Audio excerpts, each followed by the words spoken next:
Amados irmãos, a paz do Senhor Jesus Cristo, aqui é o pastor Leonor Neves, pastor da Igreja Metodista Pentecostal, no Morro da Carolina, no Jacatilão do Caxias, na Congregação Jardim Santa Marta, Belfor Roxo, e na Congregação Novo Campinas Duque de Caxias.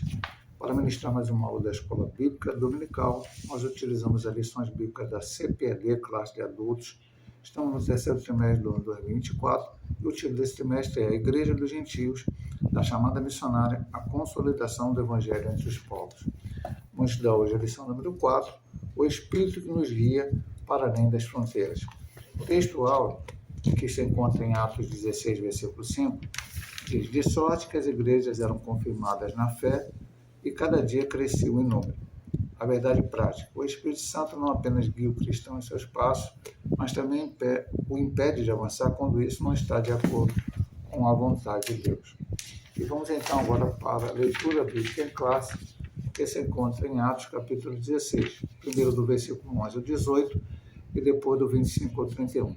Navegando de Troade, fomos correndo em caminho direito para a Samotrácia, no dia seguinte para Neápolis, e dali para Filipos, que é a primeira cidade desta parte da Macedônia, é uma colônia, e estivemos algum dia nessa cidade.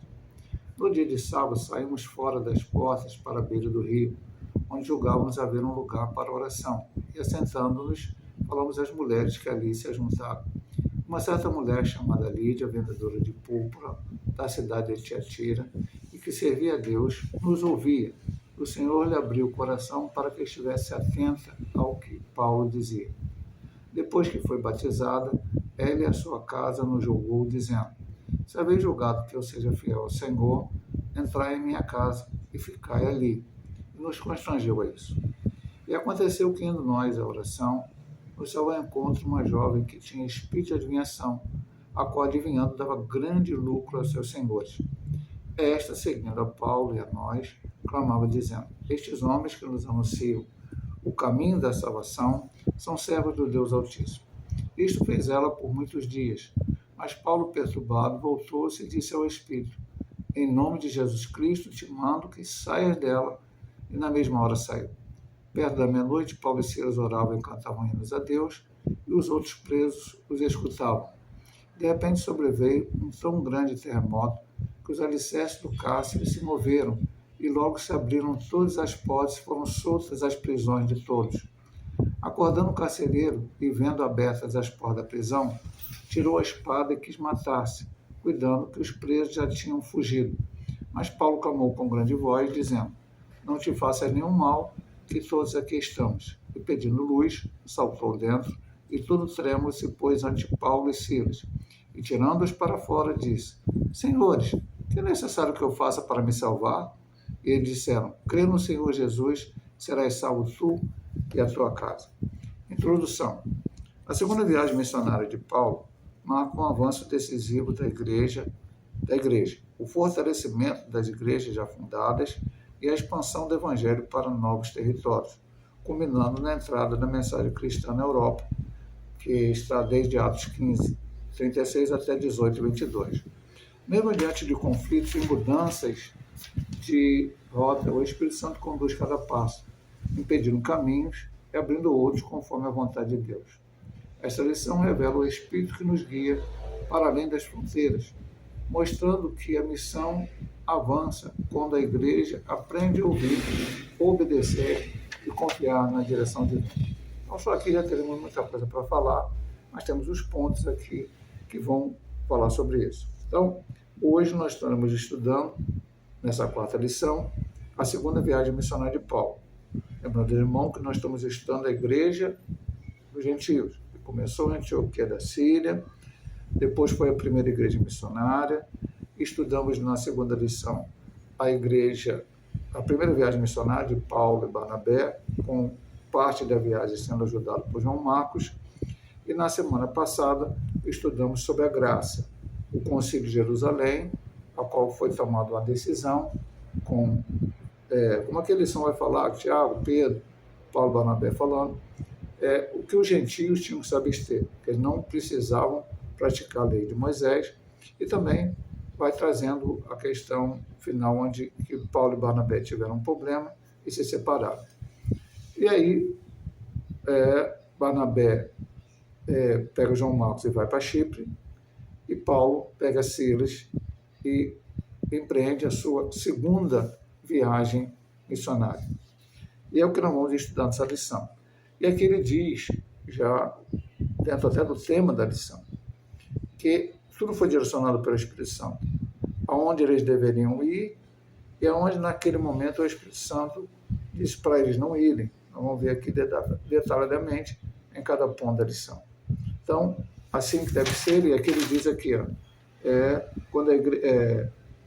essa lição revela o Espírito que nos guia para além das fronteiras, mostrando que a missão avança quando a igreja aprende a ouvir, obedecer e confiar na direção divina.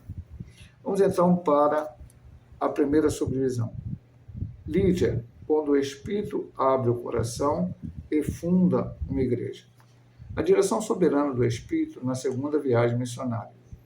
Na segunda viagem missionária, o destaque recai não apenas sobre a expansão geográfica da igreja, mas sobre a condução soberana do Espírito Santo em cada decisão. Após a separação entre Paulo e Barnabé, Paulo parte com Silas, recomendado pela igreja. E Listra incorpora Timóteo à equipe missionária, que está em Atos 15, 39, 40 e 16, 1. Ao tentar avançar para a Ásia e para a Bitínia, são impedidos pelo Espírito, aprendendo que a missão não avança apenas por estratégia humana, mas por sensibilidade espiritual. Entrou-de Paulo recebe a visão do varão macedônio, confirmando a direção divina rumo à Europa. Vamos ler aqui em Atos 16, que é o nosso texto base, mas na introdução não fala dessa questão, porque não dá tempo ali de colocar todos os versículos, né?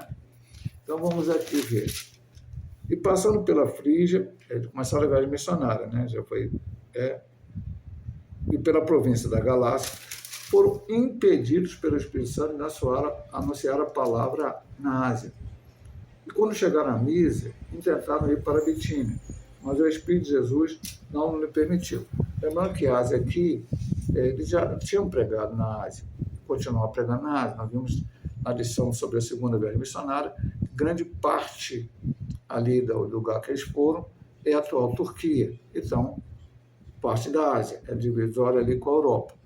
Mas, aqui está falando a Ásia como uma região cujo capital era Éfeso. Era para lá que eles queriam ir nesse primeiro momento. E depois resolveram ir para a Bitínia. Mas também o Espírito Santo falou para não ir. Poxa, pastor, e essas regiões? Então, Deus não queria salvar ninguém nesse lugar? Deus não queria que a palavra fosse pregada nesse lugar, então que as pessoas não viessem a aceitar Jesus? Logicamente que não. Aí eu vou ler para vocês, não está na lição, mas eu sempre que falo nesse texto, que eu prego nesse texto, eu cito isto. Na primeira carta do apóstolo São Pedro, capítulo 1, versículo 1, diz assim: Pedro, após Jesus Cristo, aos estrangeiros dispersos, no Ponto, Galácia, Capadócia, Ásia e Bitínia. Então, a palavra foi pregada também na Ásia, a palavra também foi pregada na Bitínia. Naquele primeiro momento, não por Paulo, não por Barnabé, ou por Silas, pessoas companheiros daquela viagem, nem Timóteo, mas alguém ali pregou. Então, não era esse o problema. Então, o que ele diz aqui neste ponto? Qual era a primeira ideia da viagem? Era passar pelas igrejas a qual eles... E quando Paulo e Barnabé conversaram sobre fazer a segunda viagem, e acabaram não fazendo junto pela questão de João Marcos, era passar nas igrejas a qual eles tinham levado o evangelho na primeira viagem e ver como estava. E foi isso que Paulo fez. Mas não só fez isso, também expandiu outros lugares para pregar a palavra. Mas o que mais marcou, e aqui está essa lição para nós aprendermos, é que o Espírito Santo direcionou para onde eles deveriam ir. E a lição vai falar muito sobre isso, né? há um texto em Provérbios 16:9 que diz que o coração do homem faz plano, mas a resposta certa vem do lado do Senhor. Pastor, é errado fazer planos? Não, mas você tem que adequar a tua vontade, o teu plano, o teu querer à vontade de Deus. Porque eu só sei o que eu estou vendo. Posso ter opinião do que eu acho que vai acontecer, mas Deus sabe realmente o que Ele quer fazer através de nós, aonde Ele quer, do jeito que Ele quer, e precisamos estar sempre direcionados por Deus. Como vai ser o estudo dessa lição hoje? Como ele diz aqui, aprendendo que a missão não avança apenas com estratégia humana, mas por sensibilidade espiritual. Chega em Troade, ele tem uma visão do varão macedônio dizendo: passa a Macedônia e ajuda-nos. Então eles entenderam que ali era o momento de ir para a Macedônia. Agora vamos aqui para a segunda subdivisão do ponto 1. Fé sincera, sensibilidade espiritual e hospitalidade de Lídia. Lídia é apresentada como uma adoradora de Deus, provavelmente uma gentia, temente ao Senhor. Comerciante de púrpura, originário de Tiatira, possuía boa condição financeira, mas não era dominada pelo materialismo. Em Filipos demonstra sensibilidade espiritual ao participar das reuniões de oração. O texto afirma que o Senhor lhe abriu o coração para atender a mensagem de Paulo, revelando que a conversão é obra da graça divina. Lídia crê, é batizada com sua casa e coloca seus bens a serviço do reino, tornando o seu lar o primeiro núcleo da igreja em solo europeu. E aqui também é muito interessante a gente ler o texto. Então, estamos aqui em Atos 16. Tá? Vamos seguir aqui lendo o texto, comentando este ponto e os pontos seguintes da lição, porque, como a gente sempre diz, é uma lição bíblica. Tá? Resolveram ir para Filipos, mas não eles tiveram que ver aqui no versículo 11, navegaram para Troade, depois foram para Samotrácia, depois para Neápolis, e ali sim é que eles conseguiram chegar até Filipos, que era a primeira cidade desta parte da Macedônia. Era uma colônia, depois vai ser falado aqui durante a lição, e é a primeira cidade europeia onde a igreja colocava os seus pés através dos seus missionários. Aí vamos ler o que aconteceu com Lídia. No dia de sábado, saímos fora das portas. Aqui é interessante que Lucas é o escritor de Atos.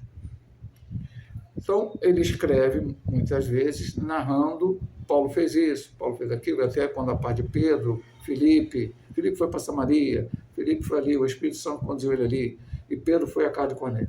Aqui ele coloca como se ele estivesse junto, e provavelmente ele estava. Esta parte de Atos, parece que Lucas viveu em loco, ele estava junto com o apóstolo, porque ele diz: no dia de sábado saímos fora das portas. Nesse momento da viagem, as três pessoas citadas: Paulo, Silas e Timóteo, que havia sido incorporado, como lemos lá na introdução, no primeiro ponto. E Lucas parece que estava junto, porque ele diz: saímos, não diz saíram, ele diz saímos. Onde julgávamos haver um lugar para oração. E assentando-nos, falamos às mulheres que ali se ajuntaram. Então eles saíram para orar. E ali se juntaram mulheres. Pastor, por quê? A Bíblia não explica, porque foi só mulheres. Talvez pelo horário do dia, não vão ficar entrando em especulação. Agora, mostra uma coisa clara: o Evangelho ele não tem distinção, é só para homem, só para mulher, só para criança, só para isso, só para velho, só para adulto, só para jovem. O Evangelho é para todas, raças, tribos, povos, línguas, nações, independente de ser do gênero masculino ou feminino, o Evangelho foi pregado. A primeira pessoa a se converter em solo europeu foi uma mulher. Vamos continuar aqui. E uma certa mulher, chamada Lídia, vendedora de púrpura, da cidade de Tiatira, e que servia a Deus. Então, era uma mulher, como ele diz aqui no ponto, e a gente vai seguindo, lendo e indo, uma gentia temente ao Senhor. provavelmente o evangelho não seguia ainda, porque ela não conhecia. Ela conhecia provavelmente o judaísmo, e servia o Deus de Israel. E que servia a Deus, nos ouvia, e o Senhor lhe abriu o coração para que estivesse atenta ao que Paulo dizia. Depois que foi batizada, ela e a sua casa nos jogou, dizendo: se haveis julgado, eu seja fiel ao Senhor, entrar em minha casa e ficar ali, e nos constrangiu a isso. Bom, aí é um ponto importante aqui do estudo. Aí nós temos algumas coisas para falar aqui, importantes, meu amado irmão, para ficar clara aqui no nosso estudo bíblico, ok? Então, vamos lá. Já falamos aqui, adoradora e tal. Uma sensibilidade para participar da reunião de oração. Sim, Paulo foi orar e aquelas mulheres foram ali, não só Lídia, as outras. Então, como viram aqueles homens orando, eles vão participar e eles aproveitaram a oportunidade para falar do Evangelho. É importante, daqui a pouco acho que a lição vai dizer, que diferentemente das outras cidades em que Paulo visitou na primeira viagem missionária, onde havia sinagoga de judeus, Filipos não tinha essa imigração de judeus e, consequentemente, uma sinagoga. Em todas as cidades que ele fez na primeira viagem missionária, ele primeiro ia pregar na sinagoga e depois, normalmente, alguns aceitavam, outros não, a maioria rejeitava, era perseguido, como foi em várias cidades, e ele então ia para os gentios. Aqui não tinha. Então ele foi diretamente a pregar ali. Essa mulher não era judia, ela poderia até conhecer uma adoradora de Deus, talvez lá em Tiatira mesmo, ouviu falar do Senhor, mas ali ainda não tinha o entendimento da palavra. E ele fala uma coisa interessante, que eu não vou de encontro à autodireção, vou apenas dar uma explicação. Veja bem que o Senhor lhe abriu o coração para atender a mensagem de Paulo, revelando que a conversão é obra da graça divina. Concordo plenamente com o autor, mas só colocando um adendo. Abriu o coração para ouvir o que o Paulo estava dizendo. Então, veja bem, meu amado irmão. Algumas pessoas que pregam, ensinam, que há pessoas determinadas para a salvação e outras determinadas para a perdição, pegam esse texto e dizem: tá vendo? Deus abriu o coração de Lídia e ela aceitou Jesus. Não abriu o coração de outro. Então, Lídia era uma predestinada. Não é isso que o texto diz. Diz que ela abriu os ouvidos para ouvir. A gente pode até mais adiante, na questão que não vai ser relatada aqui, de Paulo pregando em Tessalônica, que foi na sequência de todo esse texto, e depois em Bereia. Quando chegou em Bereia, os bereanos pegaram, ouviram e foram ver na Bíblia se estava correto e aí aceitaram a pregação de Paulo. Então, o que é importante para que a pessoa venha à salvação? Que ela ouça aquilo que está sendo pregado. Agora, pregar do que, pastor? Eu tenho que pregar este livro. Primeira coisa, meu amado irmão, muito importante, está sendo um debate muito grande na internet. Muitos chamados teólogos, pastores, líderes do século XXI, estão desacreditando na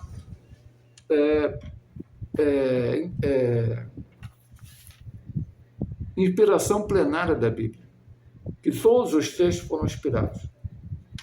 Então, muitos hoje estão pregando que a Bíblia contém a palavra de Deus.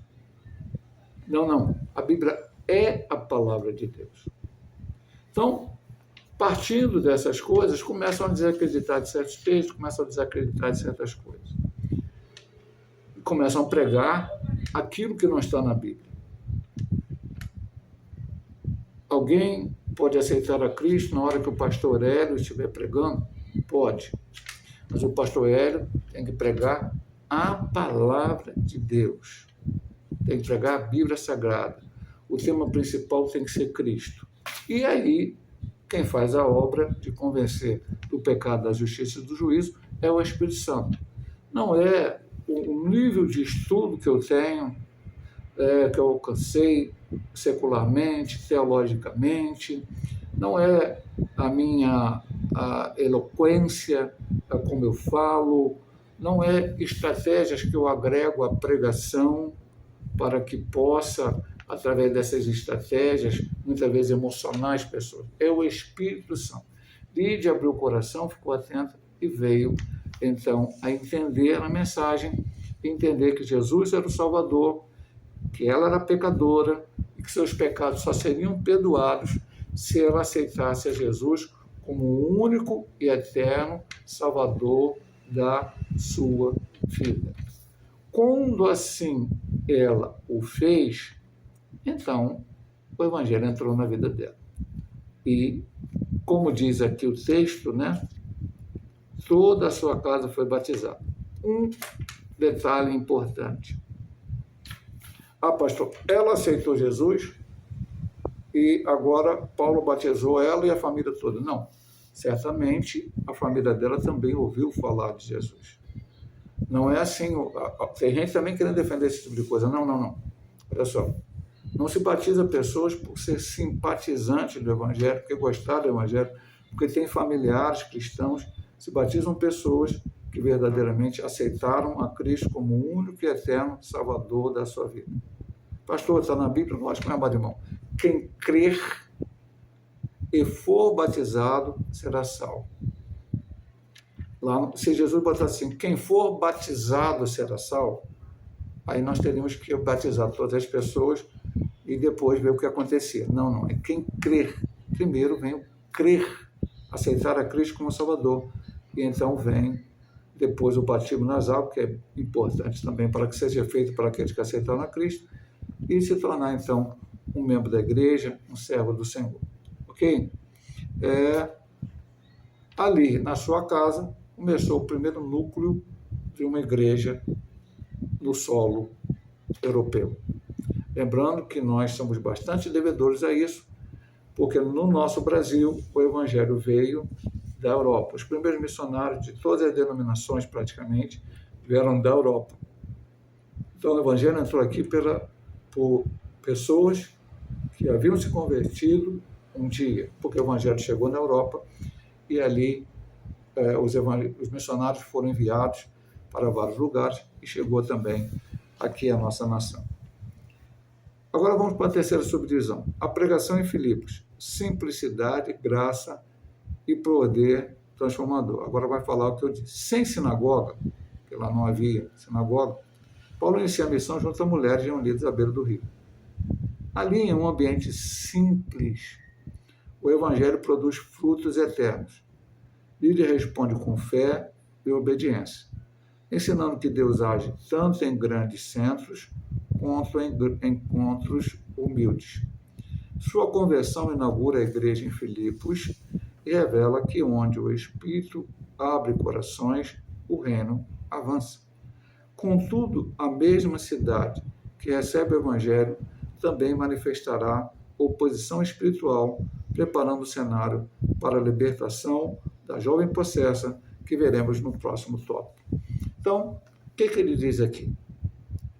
Pastor, Pedro, quando pregou a primeira mensagem, 3.000 almas aceitaram a Cristo.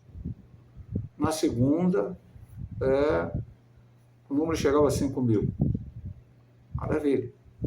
Mas Filipe pregou e praticamente toda a Samaria aceitou a Cristo.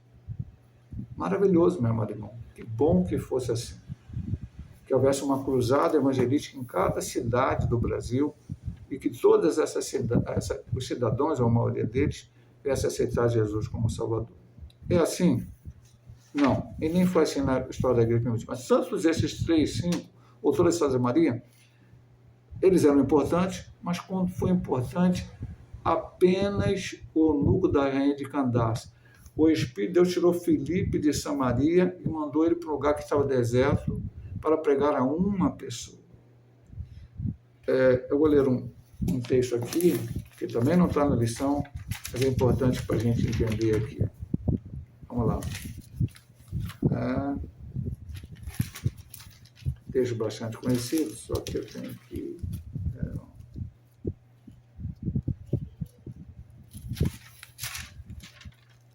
ele aqui.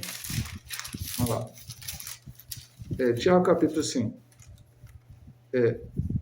Irmão, se algum dentre vós se tem desviado da verdade e alguém converter, sabe que aquele que fizer converter do erro, do seu caminho, um pecador, salvará da morte uma alma e cobrirá uma multidão de pecados. Então, uma alma é muito importante para o Senhor.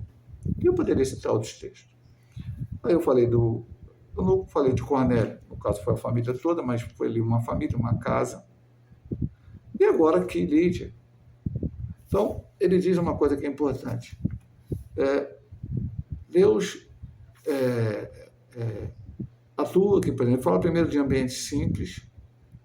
Ele fala, o Senhor age tanto em grandes centros, mas encontra humildes. Porque hoje se desvaloriza isso. E a gente tem que ter muito cuidado com isso. Com toda essa inovação do século XXI. Pastor, só é contra a igreja grande? Não, meu irmão. Louvado seja o nome do Senhor.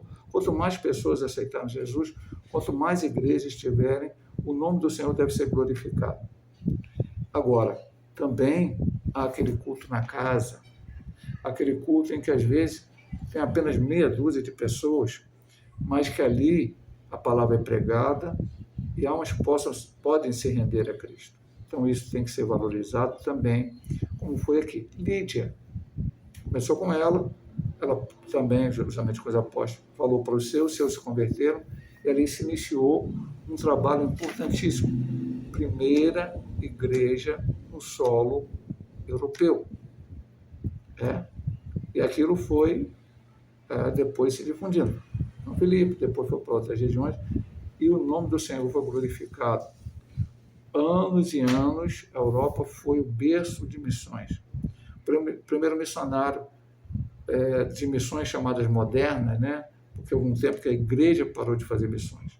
Foi Guilherme Carey, que saiu da Inglaterra, um sapateiro simples, sem grandes cursos teológicos, mas que teve essa visão e sem apoio da igreja oficial, mas com o apoio de algumas pessoas, foi para a Índia. Então, dali saiu. E saíram grandes missionários. David Livingstone, Carlos Studd, tantos outros. Eu faltaria aqui o tempo para falar de tantos homens. O Evangelho chegou até os Estados Unidos por vários missionários, mas temos John Wesley chegou a ser missionário, voltou, mas George Whitefield levou o metodismo aos Estados Unidos. Enfim, hoje, infelizmente, a Europa se secularizou, também virou um tanto quanto muçulmana, né? A influência, e hoje é necessário que saia missionário do Brasil para pregar lá na Europa. Mas era importantíssimo isso acontecer e o Espírito Santo sabia. E aí ele emenda com a seguinte questão para fazer a transição dentro da viagem para a segunda subdivisão constitucional. Também houve perseguição. Aquela cidade onde a porta se abriu, onde o Espírito Santo direcionou Paulo lá para lá. E a gente pensa assim, se o Espírito Santo mandou ir para lá, vai ser mar de rosa, maravilha, só bênção. E não, meu amado irmão, vai haver luta também. Porque o Evangelho, quando ele é pregado, ele vai atrair também oposição. Mas os missionários, como vamos ver aqui na história, têm que estar prontos para tudo isso. 2. Segunda subdivisão, a libertação da jovem possessa e o confronto com os poderes das trevas. Subdivisão 1, a expulsão de um espírito de adivinhação. Mesmo tendo como base a casa de Lídia, Paulo e seus companheiros continuavam a frequentar o lugar de oração. Vamos lá. Vocês continuavam, pastor? Vamos lá. 16:13. No dia de sábado, saíram fora das portas, à beira do rio, onde julgavam devendo lugar para oração. Ele cita a parte anterior. Numa dessas ocasiões, encontraram uma jovem escrava possessa por um espírito de adivinhação. Em grego, pneuma pitona, prática condenada pelas Escrituras. Pastor, está condenado pelas Escrituras? Vamos lá, meu amado irmão. Deuteronômio, capítulo 18, 9 a 11. A gente tem que ter todo cuidado, meu amado irmão, porque às vezes a Bíblia fala, não pode fazer isso. E a gente fica, olha, cuidado com o que a gente vai falar, as pessoas podem se ofender. Hoje, no século XXI, está assim. A Bíblia condena. Então está aqui. Quando entrares na terra que o Senhor teu Deus te der, não aprenderás a fazer conforme as abominações daquelas nações. Entre ti não haverá, não se achará quem faça passar pelo fogo seu filho ou a sua filha, nem adivinhador, nem prognosticador, nem agoureiro, nem feiticeiro, nem encantador de encantamento, nem quem consulte um espírito adivinhante, nem mágico, nem quem consulte os mortos. Então, era proibido na Bíblia. O que vai acontecer aqui?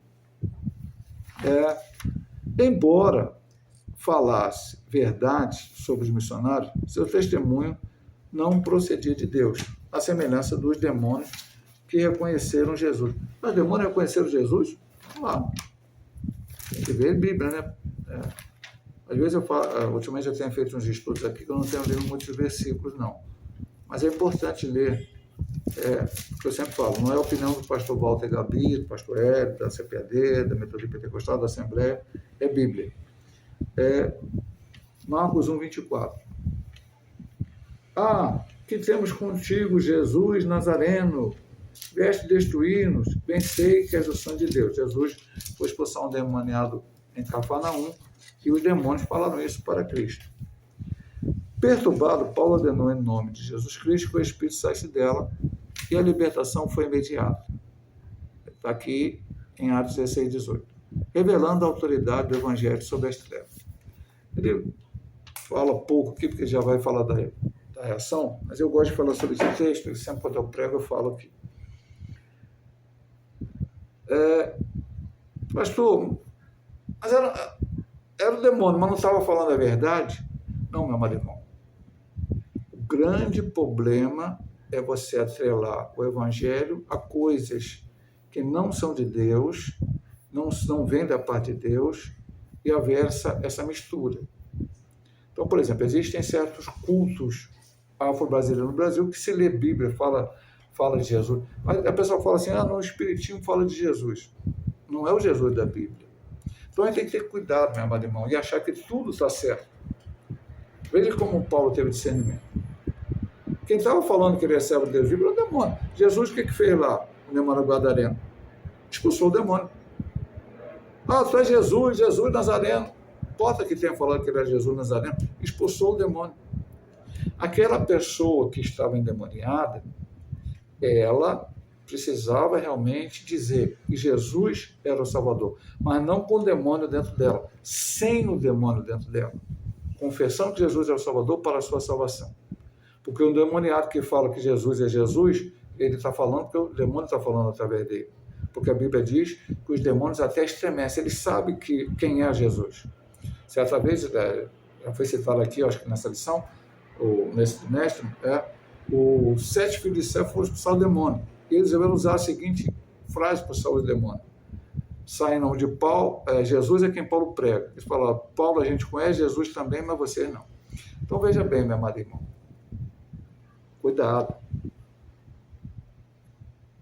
Há várias coisas para falar aqui sobre o endemoniado que é importante. E também sobre outras coisas. Primeiro, não podemos achar que elogios, esses são servos de Deus vivo, possam ser recebidos da parte de qualquer lugar. Hoje, muitos líderes, talvez, até gravassem um vídeo, botassem lá até falo na igreja, quando eu falo, pegar o celular, fizesse uma selfie com a moça falando atrás dele, que são servos de Deus vivo. Mas Paulo tinha um dom que era muito importante, que é o discernimento de espírito. Ele sabia que aquilo não vinha da parte de Deus, mas da parte do diabo. E como diz aqui no final do texto, ele expulsou o demônio. Ele expulsou aquele demônio e aquela moça parou de adivinhar. Veja bem, meu amado irmão, ela adivinhava. Mas, pastor, como é que ela adivinhava as coisas? Como é que é adivinhado hoje? O demônio, o diabo, ele não é onisciente, mas o diabo tem os seus demônios. Então, os demônios andam por aí, sabem as coisas porque eles estão andando por aí. E essa rede que faz com que o diabo muitas vezes engane as pessoas, falando de detalhes que parece que aquela pessoa nunca poderia saber sobre, por exemplo, a minha vida, mas está sabendo porque há uma coisa maior nela, é uma coisa importante espiritual. Mas aquele demônio está se manifestando porque essa rede do diabo está, então, tentando enganar as pessoas. O único que sabe realmente o que está dentro do nosso coração é o Senhor. Então, muito cuidado. Paulo não ficou preocupado nem com os elogios a favor dele, que querendo aquilo para ser um capital, né, para melhorar lá a situação dele, para pregar pessoas a aceitarem a Cristo através daquele testemunho do demônio, e nem ficou preocupado em expulsar o demônio. Aquilo aconteceu, não foi de uma primeira vez, vai acontecer alguns dias, até que Paulo repreendeu na autoridade. A Paulo, foi nome de Paulo que saiu o demônio? Não, foi nome de Cristo.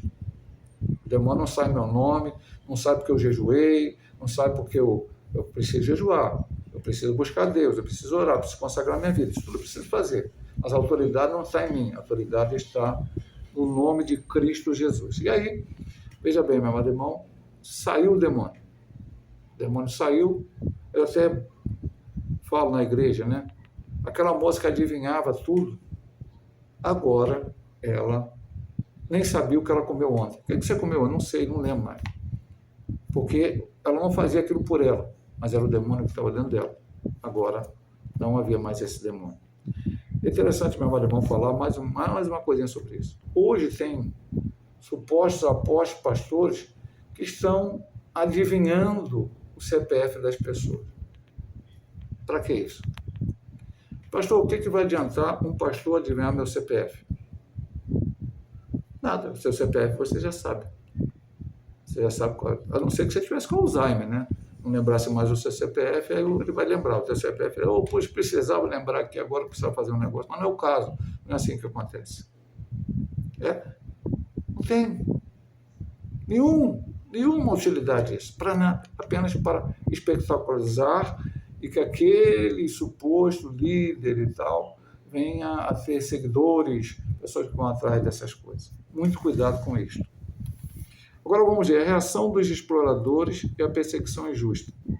A libertação da jovem significou prejuízo financeiro para seus senhores, que, movidos por interesse econômico, arrastaram Paulo e Silas às autoridades.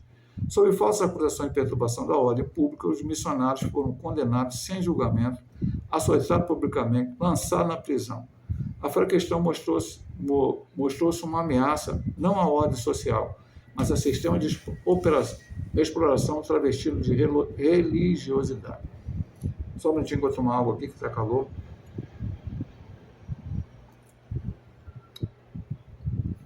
Voltamos aqui à moça endemoniada.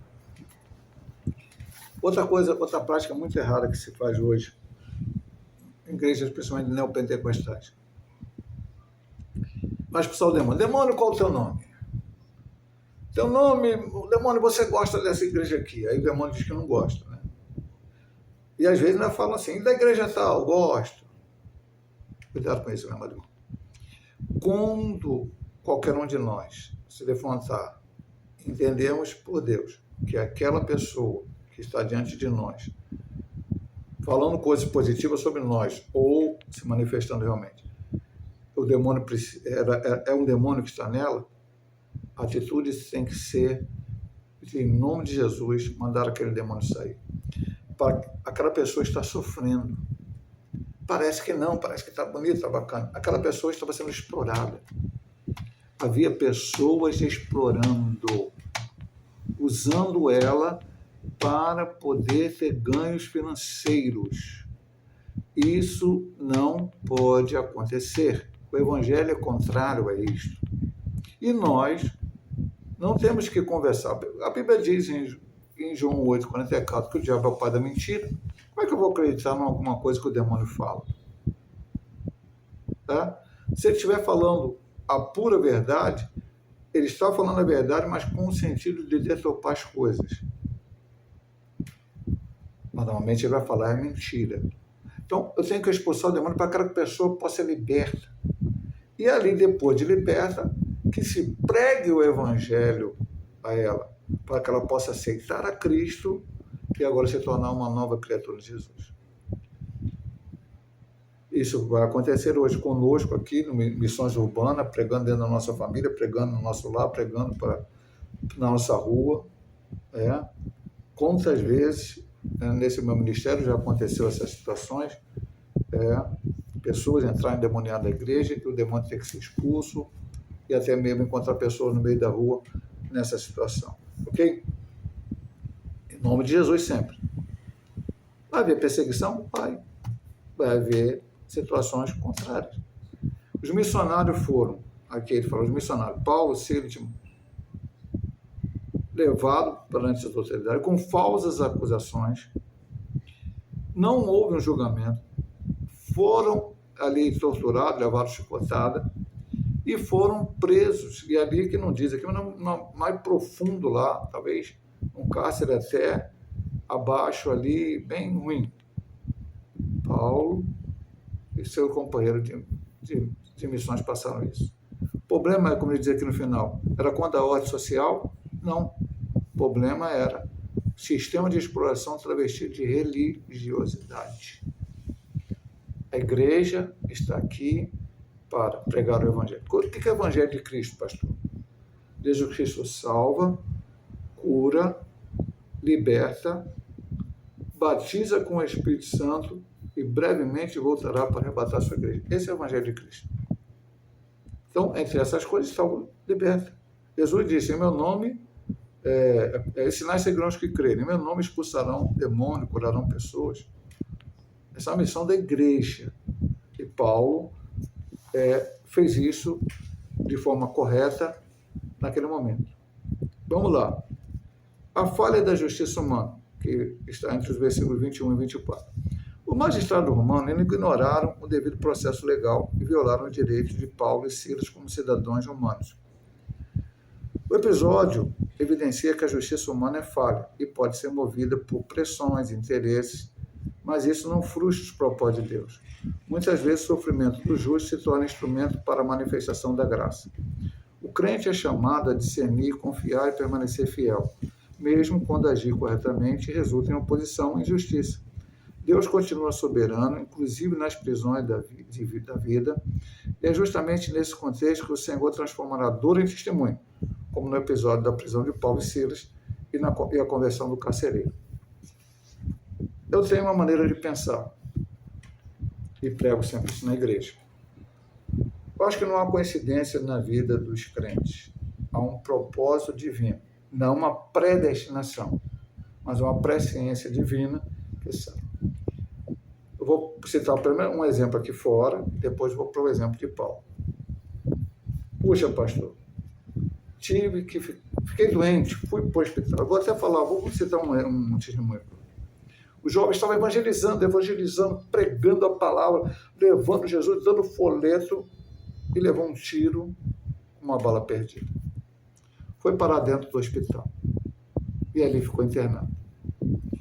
E ali ele começou a falar, Senhor, puxa vida, eu estou aqui, não posso pregar, estava pregando, estava levando a palavra. Aí um determinado momento ele parou de fazer aquele questionamento e começou a falar para as pessoas que estavam ao seu redor, Jesus, os outros acamados ali, e tinha um senhor. Então ele falou para aquele senhor e perguntou se ele queria aceitar Jesus, e aquele senhor falou que sim, queria aceitar Jesus. Já estava de noite, eles dormiram. O seguinte, ele acordou, não viu o senhor na cama e perguntou para o enfermeiro, ele morreu essa noite. Então Deus permitiu. Você pode dizer, pastor, não concordo com isso. Tudo bem, meu amado irmão, não tem problema. Mas na minha concepção, desse testemunho, também na concepção de quem contou o testemunho, Deus permitiu que ele levasse aquela bala, não para a morte dele, para que ele pudesse ganhar uma alma lá dentro daquele lugar. E eu posso dar N exemplos. Na tua vida cotidiana, às vezes pode não ser um tiro. Eu falo para os irmãos, quando eu perco um ônibus hoje, cheguei, estava ali, fiz sinal, o motorista passou por fora, não quis parar para mim, eu pego muito ônibus, que eu vou para Nova Campina, para Santa Marta, eu não reclamo mais. Deus tem algum propósito. Pode ser que alguém passe ali no ponto do ônibus ainda e eu fale de Jesus para ele. Pode ser que dentro daquele segundo ônibus que eu vou pegar, não o primeiro, tenha que falar de Jesus para alguém. O livramento. Então, pensa assim. Paulo expulsou o demônio, foi falsamente acusado, ele e seus companheiros de viagem, porque Deus queria salvar o carcereiro. E aí nós vamos ver agora, na transição do ponto, como é que foi a atitude dos missionários diante dessa injustiça. A prisão de Paulo e Silas e a conversão do carcereiro. Era açoitado e preso por causa do evangelho. Falsamente acusados, Paulo e Silas foram publicamente açoitados e lançados no cárcere interior de Filipos, com os pés presos no tronco, tratados como criminosos, perigosos, sofreram humilhação, dor e injustiça. O cárcere interior, provavelmente localizado no subsolo, eu tinha feito esse comentário lá anteriormente, era um lugar de escuridão e sofrimento extremo. Contudo, aquele ambiente de aflição tornou-se cenário da manifestação do poder de Deus, mostrando que nenhuma prisão é capaz de limitar a ação soberana do Senhor. Vamos lá. Vou tentar achar um texto aqui que eu gosto muito, só não sei se eu vou conseguir. Vamos lá. Atos dos Apóstolos, capítulo 28. 30 e 31. E Paulo ficou 2 anos inteiros na sua própria habitação, que alugara, e recebia todos quantos vinham ver, pregando o reino de Deus e ensinando com toda liberdade as coisas pertencentes ao Senhor Jesus Cristo, sem impedimento algum. O que foi isso aqui, pastor? Primeira prisão de Paulo, ele foi de Cesareia pela ordem de César, chegou em Roma, alugou um lugar, ficou ali morando e tinha um guarda na porta. Paulo não podia sair, Paulo não podia fazer nada sem autorização, aquele guarda estava tomando. Então ele estava preso numa prisão domiciliar. Mas aqui diz que toda a liberdade para pegar a palavra. Paulo escreveu 4 cartas na prisão, inclusive cartas maravilhosas, como, por exemplo, a carta de Paulo à igreja em Éfeso, onde no capítulo 6 ele vai falar sobre a armadura de Deus, provavelmente inspirado ao ver um soldado romano. Capacete, couraça, todo aquele apetrecho, escudo, todo aquele apetrecho. A última carta, que é a 2 Timóteo, quando ele fala combati o bom combate, acabei a carreira, guardei a fé. Meu amado irmão, isso é maravilhoso. Vamos aqui. Aquele ambiente sombrio, pior lugar do cárcere, lugar mais complicado, sofrendo, mas ali o Senhor ia operar um milagre. As portas do inferno não prevalecerão sobre a igreja de Cristo. Parece uma frase feita, mas é importante você pensar. Não questione o porquê, mas pergunte para quê. Não fale assim, o porquê que está acontecendo isso comigo. Fale, para que está acontecendo isso comigo? O que o Senhor quer fazer através da minha vida diante dessa situação. Eu já dei alguns exemplos, vou dar outra situação. Eu gosto sempre de falar esse exemplo. Meu primo foi pastor da nossa denominação, pastor Raimundo Rosas, falecido em 2012. Ele teve vários problemas de saúde, ele era renal crônico, depois transplantado, era hipertenso, diabético e alguns problemas de saúde. Então, de vez em quando ele se internava. Ele terminou no pastorado, ele com todos os problemas de saúde. Quando ele morreu, ele estava pastoreando uma igreja. E aí teve que ser substituído naquela época, ele estava pastoreando Nova Campinas. Então, veja bem, meu amado irmão. Ele, certa vez, estava internado no CTI e pregou para um enfermeiro no CTI. Pastor, estou no CTI, vou ficar lá gemendo e torcendo para sair. Não. Ele teve a oportunidade e falou de Jesus ali dentro. Então, não é o porquê, é para quê. Então, estava ali. Olha o que ele diz aqui no final. Contudo, aquele ambiente de aflição tornou cenário de manifestação do poder de Deus, mostrando que nenhuma prisão é capaz de limitar a ação soberana do Senhor. Vamos aqui à segunda subdivisão deste ponto, número 3. O louvor que abre portas e transforma ambientes. Por volta da meia-noite, mesmo feridos e imobilizados, Paulo e Silas oravam e cantavam hinos a Deus. O louvor nascido em meio à dor revelou uma fé que não depende da circunstância. Vamos lá, Tiago 1:2 fala que a fé não depende da circunstância. Vamos ler Tiago de novo. Já lemos Tiago hoje e vamos ler Tiago de novo. O que diz o nosso Tiago aqui? Tiago, irmão de Jesus. Meus irmãos, tende grande gozo quando caírem em várias tentações, sabendo que a prova da vossa fé produz a paciência e aí por diante. Vamos lá. Subitamente, um terremoto sacudiu a prisão, abriu as portas e soltou as cadeias de todos os presos. O milagre foi tão impactante que ninguém tentou fugir, evidenciando que a presença de Deus gera reverência e temor. Então, a primeira coisa que nós vamos ver, que eu falo sempre na igreja, você está orando por uma bênção. O pastor levou 20 anos para essa bênção chegar, então agora a bênção chegou. Não, Deus começou a agir nisso. Daniel, ele fala, ele vai orar a Deus, e o anjo aparece com a resposta para ele e diz: homem muito amado, desde que começou a oração, o Senhor mandou a resposta. Ele teve um problema lá, um demônio se colocou contra o anjo, e aí ele lutou e chegou lá para dar a resposta a Daniel. Aí acabamos de estudar agora sobre Abraão, Isaac e Jacó. Os 25 anos de Abraão, os 20 de Isaac, é Deus forjando o caráter. Aqui eles estavam presos. Pastor, eles sabiam o que ia acontecer? Você sabe que não, meu amado irmão. Deus não avisou, o Paulo e Silas, começa a cantar e que eu vou mandar um terremoto. Não. Não havia nada disso. Ele não sabia o que ia acontecer. Não sabia se depois daquela prisão açoite eles iam ser mortos, talvez, ou alguma outra coisa ia acontecer. Ele não sabia o que ia acontecer. Mas em vez de murmurar, reclamar, chorar, como muitos hoje estão dizendo, não consegui a bênção, eu vou abandonar Jesus. Não. Eles, à meia-noite, oravam e cantavam a Deus. Essa deve ser a atitude do crente. Como diz lá, 1 Tessalonicenses, em tudo dai graças. Eu não dou graças porque eu estou preso, porque eu estou doente, ou porque eu estou desempregado, ou porque eu estou com um problema na família. Eu dou graças que, não obstante todos esses problemas, Deus está ao meu lado, porque a promessa do Senhor Jesus, uma das promessas que ele fez antes dessa terra, eis que eu estou convosco todos os dias até a consumação dos séculos. Então, veja bem, eles louvavam.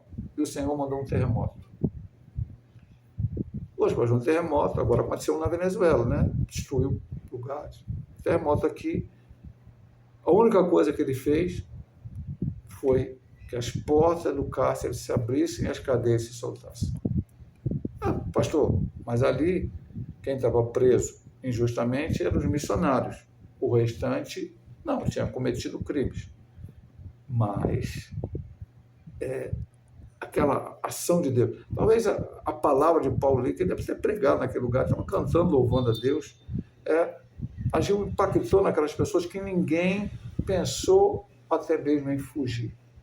Ninguém pensou em ir embora. Era uma ação totalmente de Deus. Veja que o que diz essa lição é o Espírito guiando a obra. Eles não estavam ali à toa.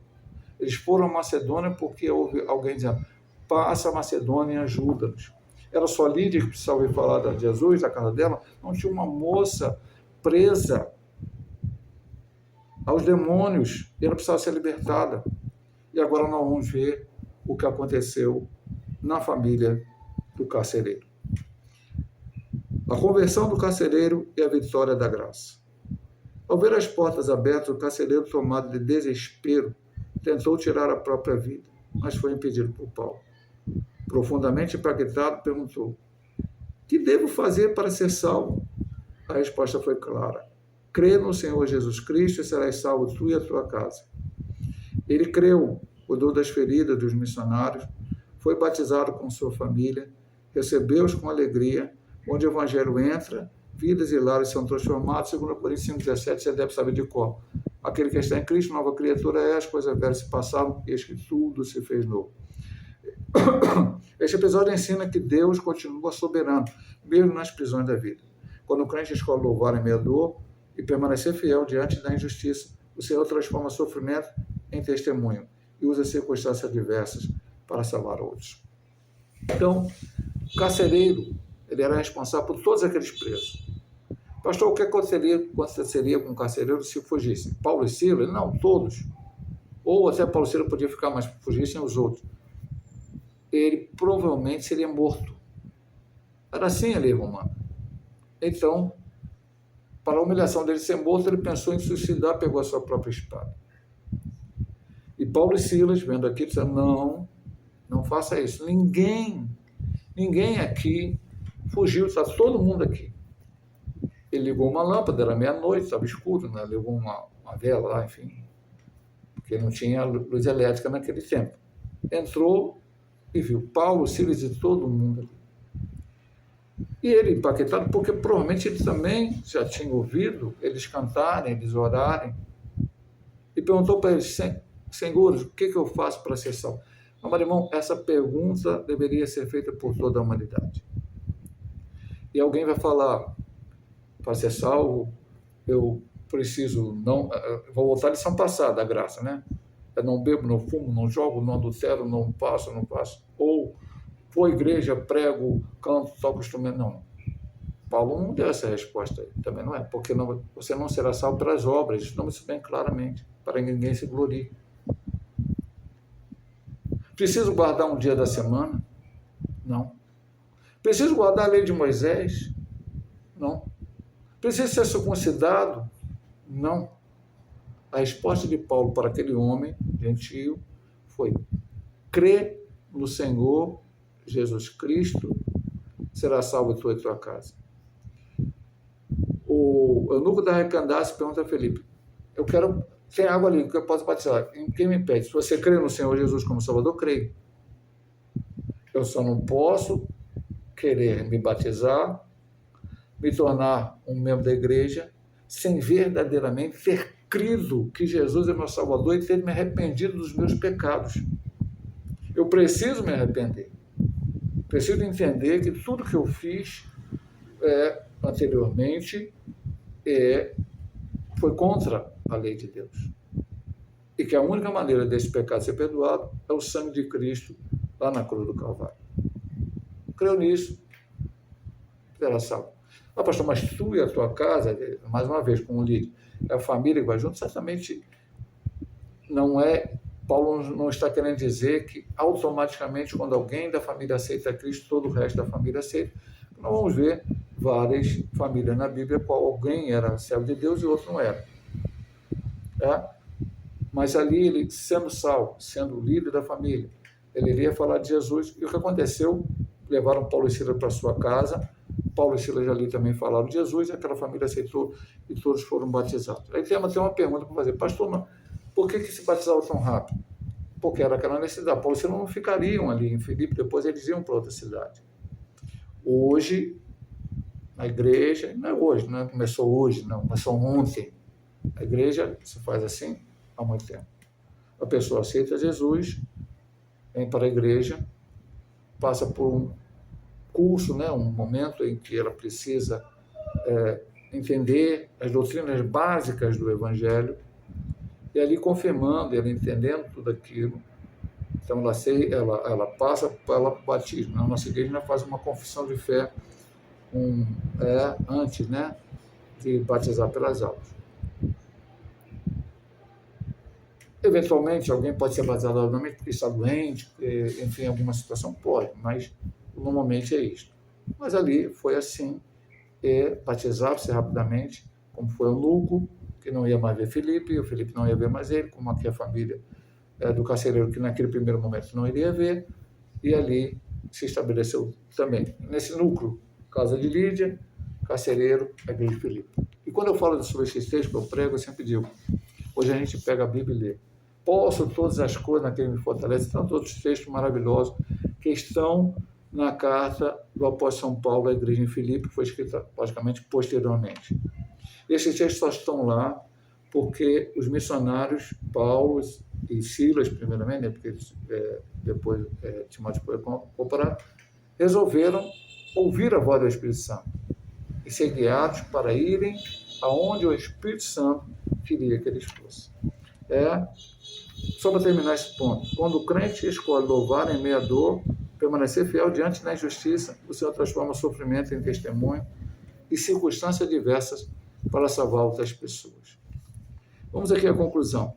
Após cerca de 3 anos de intensa atividade missionária, Paulo retorna a Antioquia da Síria. Ele não comentou isto aqui na lição, porque depois ali de Filipe, né, houve outras situações, mas ele vai comentar semana que vem, Paulo em Atenas, uma série de coisas que nós vamos aprender. Encerrando um ciclo marcado por direção divina, perseverança, frutos abundantes. A narrativa bíblica deixa claro que a missão é contínua, exige fidelidade, mesmo em oposições. Guiados pelo Espírito Santo, os servos de Deus avançam, a igreja é fortalecida e novas comunidades cristãs são estabelecidas, inclusive no solo europeu. A expansão do reino depende de obreiros comprometidos com a palavra e sensíveis à voz do Espírito.